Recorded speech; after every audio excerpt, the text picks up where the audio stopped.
History often remembers kings for their conquests, their wealth, or their cruelty. But in the 12th century, one man ruled Jerusalem not through physical strength, but through a terrifying silent endurance. This was Baldwin IV. At the age of 9, while playing with his friends, his tutor, the historian William of Tyre, noticed something chilling.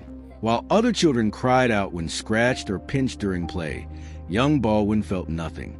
There was no pain. What seemed like a childhood quirk was actually the first sign of a nightmare: leprosy. In the Middle Ages, leprosy wasn't just a disease. It was a living death.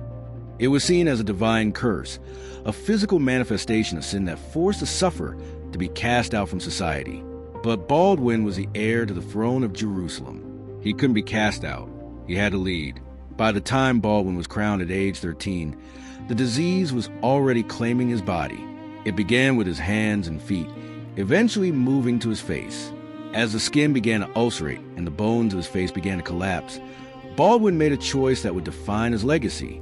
He began to wear a mask. Historically, the mask served two purposes.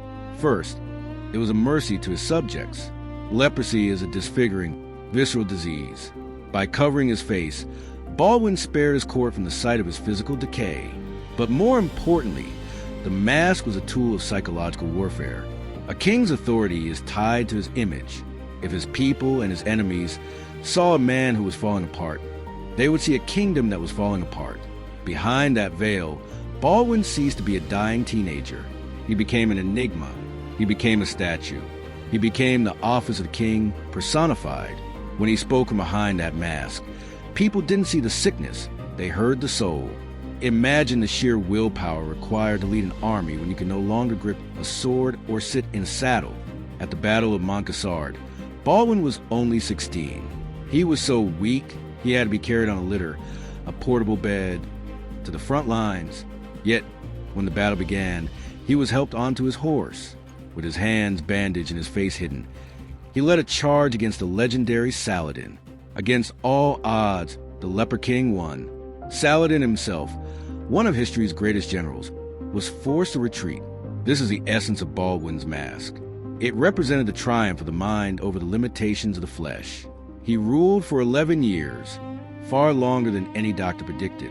He negotiated treaties, managed internal rebellions, and kept the most contested city on earth under his control, all while his body was failing him day by day.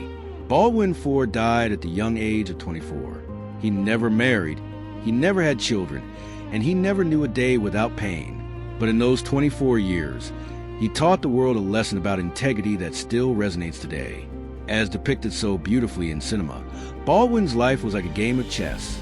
He knew his time was short, and he knew his pieces were limited, but he refused to let his mask, his external tragedy, dictate his moves. He understood that while a king may move a man, the man's soul belongs to himself. When I was 16, I won a great victory. We all wear masks. We hide our insecurities, our leprosy, and our fears in the world to keep our dignity intact.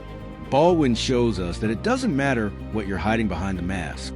What matters is that you don't let the mask stop you from doing what is right.